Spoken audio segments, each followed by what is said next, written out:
हे 3.5 किलोमीटर अंतर आहे कल्पना, जवळजवळ 2360 पायऱ्या आहेत. आणि या गडाचा हा जर वरचा जर पठार पाहिलात ना, हा 100 एकराचा पठार आहे. 100 एकराच्या पठारामध्ये 350 बिल्डिंग आहेत, 11 तलाव आहेत, 84 पाण्याची टाकी आहे.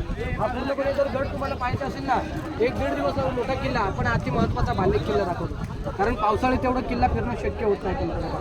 पण थोडक्यात तुम्हाला सांगतो, या गडाचं पूर्वीचं मूळचं नाव होतं रायरीचा डोंगर. तुम्ही सगळ्यांनी प्रतापगड पाहिलेले असेल की पाहणार असेल, तर त्या प्रतापगडाच्या पायथ्याला जावळीचं खोरं आहे कल्पना करा. मग आदिलशाहीचे सरदार चंद्रराव मोरे याच्या ताब्यात पूर्वी हा रायरीचा डोंगर होता. हा जो रायरीचा डोंगर आहे ना, आपल्या राजाने 15 मे 1656 हा जावळीच्या मोऱ्याने जिंकून घेतला. राजाने काय केलं, जावळीच्या मोऱ्याने पत्र लिहिलं. त्या पत्रामध्ये काय लिहिलं होतं की जावळीचे चंद्रराव मोरे, तुम्ही आमच्या स्वराज्यामध्ये सामील व्हा, आपण दोघे मिळून हे हिंदवी स्वराज्य स्थापन करू. पण तो चंद्रराव मोरे फार उर्मट होता. तो राजाने काय म्हटला, तुम्ही कसले राजे, तुम्ही स्वतःला राजे समजून घेणारे कोण, तुम्ही केव्हा झाला तर राजे याला जावळीत तर जाल गवळी, उद्या याचा असेल आजच या, तुम्हाला मारण्यासाठी आमच्याकडे शस्त्र. आपल्या राजाने युद्धाचं चॅलेंज केलं.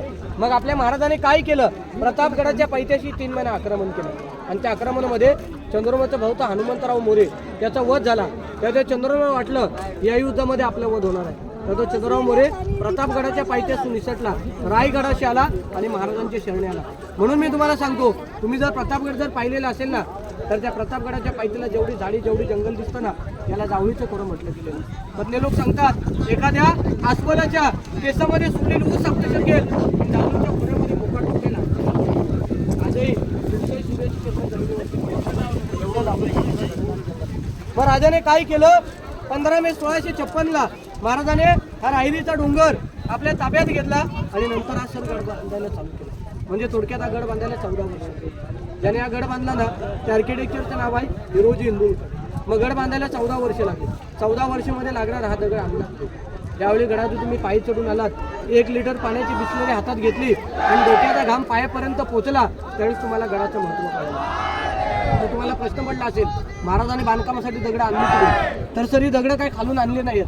महाराजांनी काय केलं, येथेच तलाव, येथेच टाक्या खोदल्या, त्यातला दगड काढला, तो बांधकामाला वापरला आणि खड्ड्याच्या उतरत्या भागाला बांध घातला. म्हणजे थोडक्यात आपण म्हणतो ना, पाणी अडवा पाणी जिरवास के मी छत्रपती शिवरायांच्या काळात. आता फक्त ऐकून माहिती आहे, राबवली जात नाही. आणि हा रायगड जो आहे, ही शिवाजी महाराजांची दुसरी राजधानी. महाराजांची पहिली राजधानी होती राजगड. राजगड हा पुण्यामध्ये वेल्हा तालुक्यामध्ये. मग रायगड का केली, कारण तुम्ही जर पाहिलं तर या गडाच्या चारी बाजूला डोंगर आहेत, सह्याद्रीच्या रांगा आहेत. पण कुठचा डोंगर किंवा कुठचा सह्याद्रीचा कडा या किल्ल्याला अटॅच किंवा कनेक्टेड नाही, जॉईंट नाही. गडाचं वैशिष्ट्य आहे, गडावरून खाली उतरून जाईल फक्त पाणी आणि वरती चढून येईल हवा. याच्यावरती गडाची कोणीच येऊ शकत नाही. कारण का, या गडाचं जे बांधकाम आहे ना, अभेद्य, बेलाक आणि बुलंद. म्हणून महाराजाने राजधानी म्हणून या गडाची निवड केली. राजाने राजधानी ज्याने गडाची निवड केली ना, राजांबरोबर मोरूपंत पिंगळे होते. राजा आपल्या पंतांना काय म्हणतात की, पंत हा गड बहुत चकोट, चौतर पहा गडाचे कडे, ताशिल्याप्रमाणे गाव दीडगाव उंच, पर्जन्य काली कड्यावरती गवत उगवत नाही. ऐसे बोलून महाराज बोलिले, तख्तास्थ जागा, तख्त म्हणजे राजधानी, तख्तास्थ जागा हाच गड खरा करावा. म्हणून राजाने राजधानीच्या दृष्टिकोनातून या गडाची निवड केली. ज्यावेळी गडातून तुम्ही पायी चढून आलात, पायी चढत असताना येताना तुम्ही गडाचा महादरवाजा पाहिलात, पण त्या महादरवाजाचा आकार कसा असा, नागपुणे वळासारखा दिसतो. त्याला गोमुखी पद्धत म्हटलं गेलेलं आहे. म्हणजे गडावरती कदाच्या काळात शत्रू जर चढून आला, समोरचे बुरुज बघून तो मागे रिटर्न फिरून जाईल. दरवाजावरती आक्रमण झालं तर तोफेंचे गोळे बुरुजांवरती आदळतील आणि मेन दरवाजाची एंट्री आहे ना, त्या आतमध्ये सुरक्षित राहील. म्हणून त्या महादरवाजाचा आकार नागमणी वळाचा ठेवण्यात आला.